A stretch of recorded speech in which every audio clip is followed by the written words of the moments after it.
Come on, dude. No Pro Invitational Series champion. Should have been Timmy Hill. Okay. I'm just going out on a limb to say it. Should have been Timmy Hill. Best average finish, most points, 1 win, period. Should have been Timmy Hill.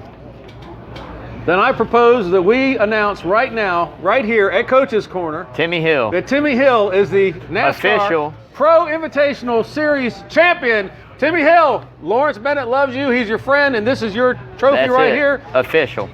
You drop him a thing on Facebook. We'll mail you that trophy. Yep. There and this again. is Coach's Corner, the center of the universe. There again, we're running on a point system that's based on consistency and not wins. Not what we run today, but what we used to run. Okay. And Matt Kenseth, prime example, never won a race but won a championship. Timmy Hill over Byron? Yeah. What, Byron won some races, but what's his average finish and what's his points add up to? I don't know that. You're smart. You're the one that keeps up with that. Timmy Hill had 280-something points and 1 win.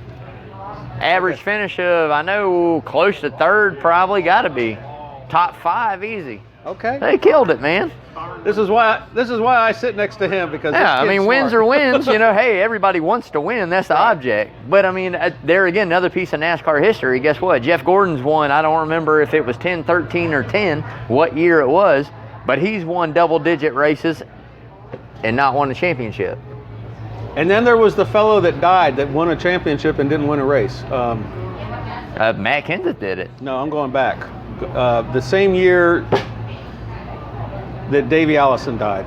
Dude died in a plane crash. No, you're talking Alan Kulwicki. Alan Kulwicki. He won a championship one year, and I don't think he won a race. I don't know if he did. I think he might have won races. You might have been 3 years old back then. But I think he won races. I don't remember if he did, but I'm pretty sure 86. 86? Yeah, 86. Yeah, you were alive. I was alive, man. That was my first race. There's great video about Alan Kulwicki. He was a character. You know what made him special was not only the fact that he drove the car, he worked on the car, he built the car. He was smart. He was an engineer, right? He was an engineer. Yeah. So he was smart. Okay, so we've covered that. William Byron, he had 3 wins, but only 184. So they were doing points for the sim race. I don't know if they were or not. But Lawrence wrote it here. I would think then if it's on there, it's on there. Hamlin had 2 wins, 189. Right. What Timmy Hill have? Our side bets. Lawrence won with Denny Hamlin. We pick a driver every week, and whoever finishes highest wins $5. 2 weeks in a row I took him, and then the 1 week I don't take him, you he took wins your the man damn Jeff race. Gordon.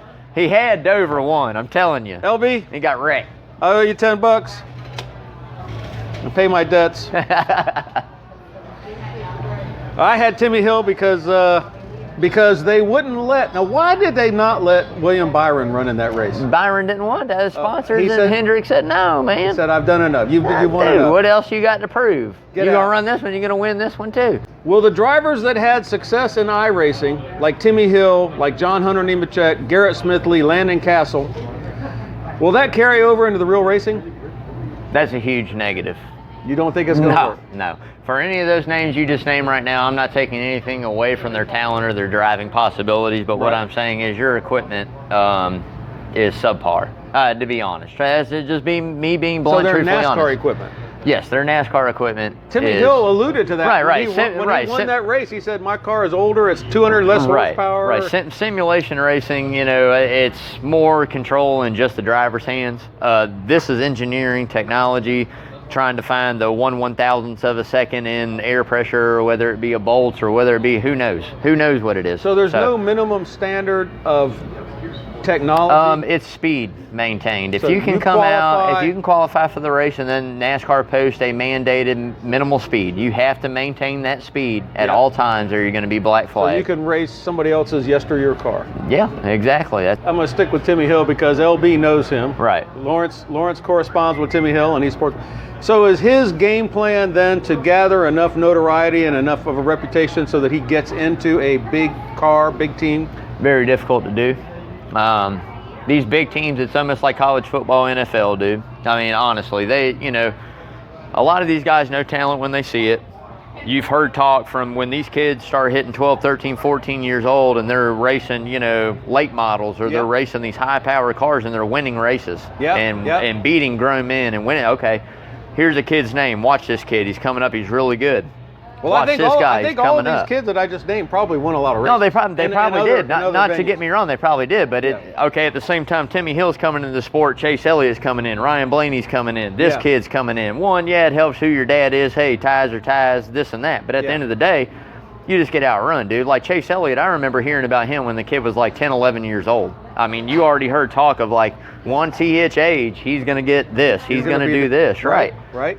And he's my new favorite driver, man. He's awesome. But like I said, it's just they've never had the opportunity to step into the equipment. You know, that's why Alex Bowman is such a good driver, because Alex Bowman, you know, came and had a car, and he tried to, you know, run this car, a single car or a 2-car lower budget team, and run good and run good and run good, and never got a shot really. And then finally, you know, Hendrick was like, hey, you know, wham bam, Dale Jr.'s gone, come on over. Come on over, yeah. Here he's won a couple races so far. So I don't think it's a question of talent. He won Fontana, didn't he? Yeah, he won Cali, and then the other one he won was Chicagoland last year. Okay. Well, I remember at Fontana when he won, he got out and he said, I used to race quarter midgets about right over there. Right. I mean, you know, so it's a great feel-good story, because here it is that he's been down here and now he's here. Yeah.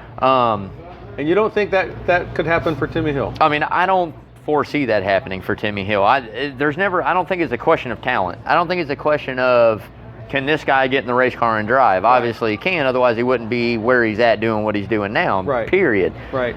The question is there going to be a sponsor? Is there going to be a team that's willing to go, hey, I'm going to take you instead of taking this new hot guy that I'm hearing about coming out that's really, really good, and on top of that, the sponsors love him.